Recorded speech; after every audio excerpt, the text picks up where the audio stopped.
ये सब कुछ लंदन प्लान के तहत हो रहा है। जेल जाने के लिए मेरा बैग तैयार था। कारकुनान ने रोक दिया, कहा कि आप पर तशद्दुद किया जाएगा।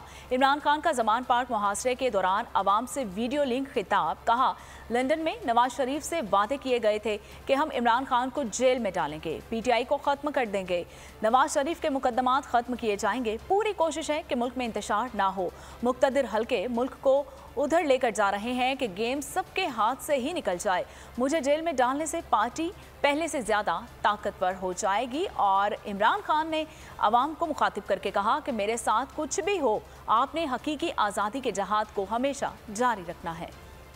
अनप्रेसिडेंटेड है कि एक एक्स प्राइम मिनिस्टर को कातलाना हमला होता है, उसके बाद उसको सिक्योरिटी नहीं मिलती। अब ये मैं आपको दिखा रहा हूं कि ये सिर्फ शेल्स नहीं है, ये गोलियां आपके सामने हैं। ये गोलियां चलाई इन्होंने यहां, जिन्होंने पहले ही मुझे कत्ल करने की कोशिश की थी।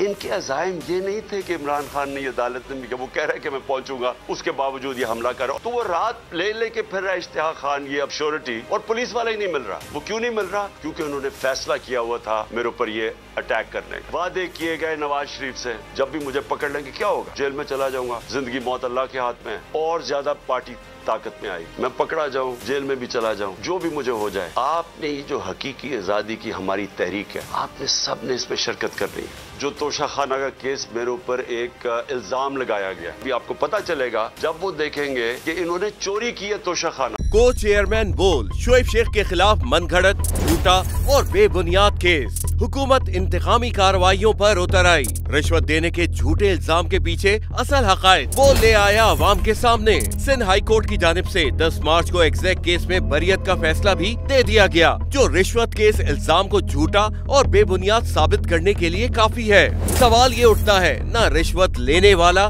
न देने वाला मौजूद, तो फिर ये मुकदमा क्या है? गुज़िश्ता 5 सालों में ना तो कोई गवाह पेश हुआ और ना ही कोई सबूत सामने आया, जबकि कोई इंक्वायरी अमल में नहीं लाई गई। जब मुल्जिमान से कोई तहकीकात नहीं की गई, कुछ साबित नहीं हुआ, तो फिर ये मुकदमा क्या है? इससे कबल केस की इंक्वायरी कमेटी के सामने खुद जज कादिर मेमन ने रिश्वत के इल्जाम की तरदीद की थी और कमेटी को तहरीरी तौर पर आगाह भी किया था। इस झूठे और बेबुनियाद केस की कानूनन कोई हैसियत नहीं। सिंध हाई कोर्ट इस मुकदमे में शोएब शेख को बरी कर चुकी है, तो फिर इस नाम नेहाद इल्जाम की कानूनी हैसियत क्या है? बोल इंसाफ का मुंतजिर है।